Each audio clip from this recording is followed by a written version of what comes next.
নমস্কার বন্ধুরা, রুমা কিচেনে সবাইকে স্বাগত জানিয়ে আজকে আবারও একটা নতুন রেসিপি নিয়ে চলে এসেছি। আজকে আমি আপনাদের সঙ্গে শেয়ার করব ফুটন্ত জলে বাদাম দিয়ে খুব সুন্দর সুস্বাদু একটা রেসিপি। তো এই রেসিপিটা আপনারা প্রথম থেকে শেষ পর্যন্ত দেখবেন, আশা করি খুব ভালো লাগবে। তো বন্ধুরা, আর বেশি কথা না বাড়িয়ে এবার রান্না করে যাওয়া যাক। বন্ধুরা, আজকের এই রেসিপির জন্য এখানে আমি 1 বাটি চীনা বাদাম নিয়েছি।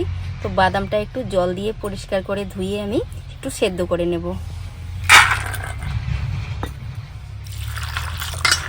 একটু কষলে কষলে ধুয়ে নেব।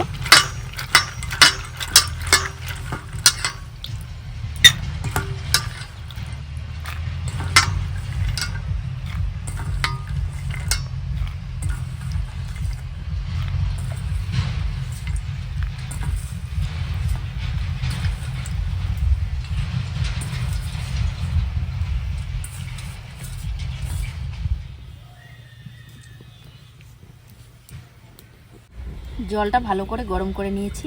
তো জলের মধ্যে চীনা বাদামগুলো দিয়ে 5-7 মিনিট একটু সেদ্ধ করে নেব। তো দিয়ে দিচ্ছি।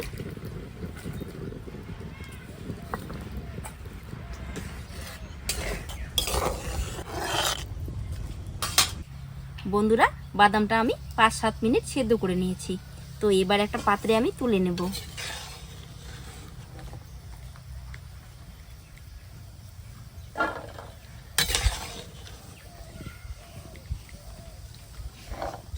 তো বাদামটা কিছুক্ষণ ঠান্ডা করে আমি শিলনোড়ায় একটু আধ ভাঙ্গা করে নেব। তো আপনারা চাইলে কিন্তু মিক্সিতেও এটা গুঁড়ো করে নিতে পারেন। বন্ধুরা, বাদামগুলো আমি ঠান্ডা করে নিয়েছি। তো হাত দিয়ে ধরা যাচ্ছে বাদামগুলো। এবার আমি অল্প অল্প করে বাদাম শিলনোড়ায় বেটে নেব। সঙ্গে 4টি কাঁচা লঙ্কা দিচ্ছি। তো আপনারা যেরকম ঝাল খাবেন সেই হিসাবে ঝালটা দেবেন। এবার বেটে নেব।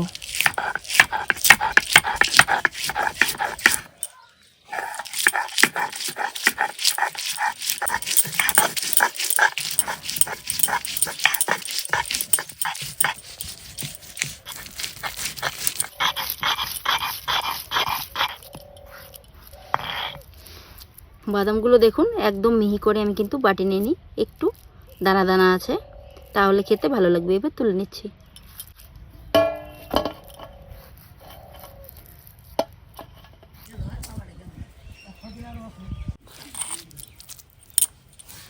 বন্ধুরা, সবগুলো বাদাম আমি বেটে নিয়েছি।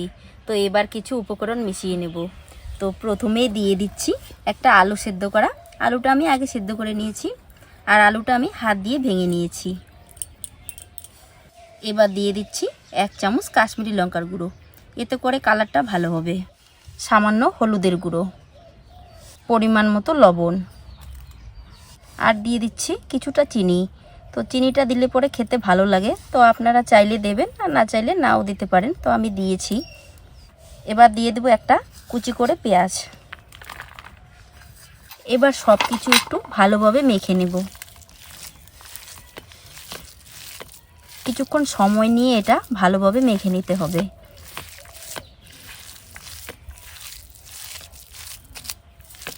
এই রেসিপিটা খেতে বন্ধুরা খুব টেস্ট হয়। তো আপনারা বাড়িতে একবার না বানিয়ে খেলে বুঝতেই পারবেন না যে এত টেস্টি হয়। জল দেব না, এভাবেই কিছুক্ষণ মেখে নেব। বেশ কিছুক্ষণ সময় ধরে আমি এটা মেখে নিয়েছি। তো এবার এখানে কিছুটা বেসন দিয়ে দেব। তো এই বাটি দিয়ে আমি 1 বাটির কম বেসন নিয়েছি। তো যতটুকু লাগে পরিমাণ মতো দিয়ে দিচ্ছি। এতটুকু দিয়েছি, পরে যদি লাগে তাহলে দেব। এভাবে আর কিছুক্ষণ মেখে নেব।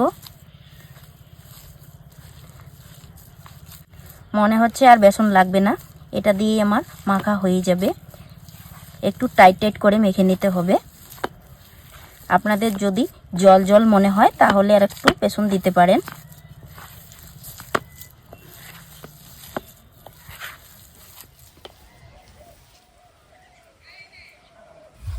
ভালোভাবে আমি এটা মেখে নিয়েছি।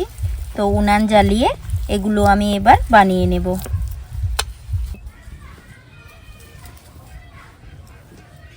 কড়াইটা ভালো করে গরম করে নিয়েছি। কড়াইতে সাদা তেল দিয়ে দিচ্ছি। তেলটা একটু ভালো করে গরম করে নেব।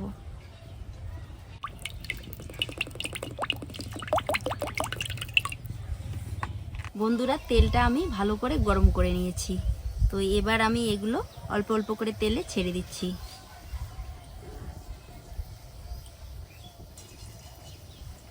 এগুলো কিন্তু মিডিয়াম আঁচে ভেজে নিতে হবে, আর বেশি আঁচে ভাজলে এগুলো কিন্তু পুড়ে যেতে পারে। এই রেসিপিটা বন্ধুরা আপনারা সন্ধ্যেবেলার চা কফির সঙ্গে খেতে পারবেন, খুবই কিন্তু ভালো লাগবে। আর এছাড়াও কিন্তু ডাল ভাতের সঙ্গে ভালো লাগবে। তো এইভাবে আমি অল্প অল্প করে দেব আর একদম মুচমুচে করে ভেজে নেব।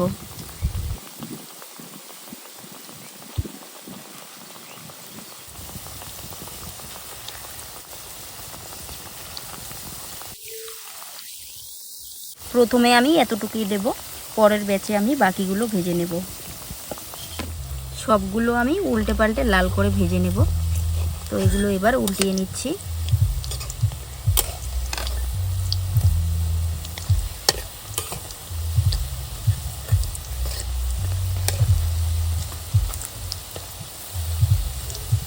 দেখুন কত সুন্দর ফুলে যাচ্ছে, আর খেতে কিন্তু অসাধারণ লাগে।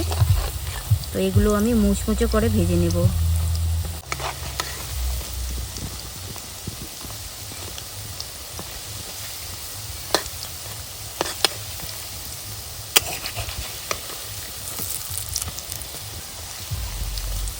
সবগুলো উল্টিয়ে নিলাম।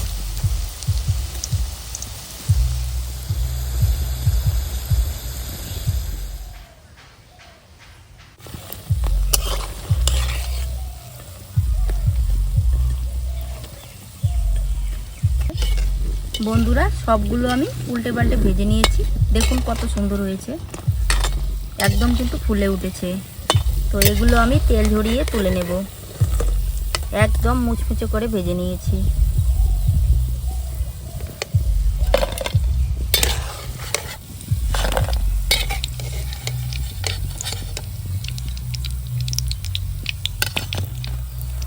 এবার বাকিগুলো একই রকম করে ভেজে নেব।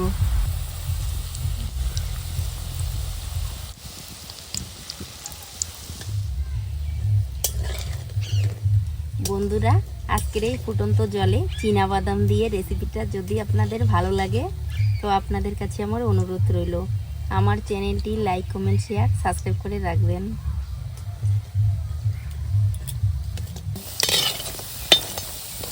সবগুলো আমি উল্টে পাল্টে লাল করে ভেজে নিয়েছি। এবার তুলে নিচ্ছি।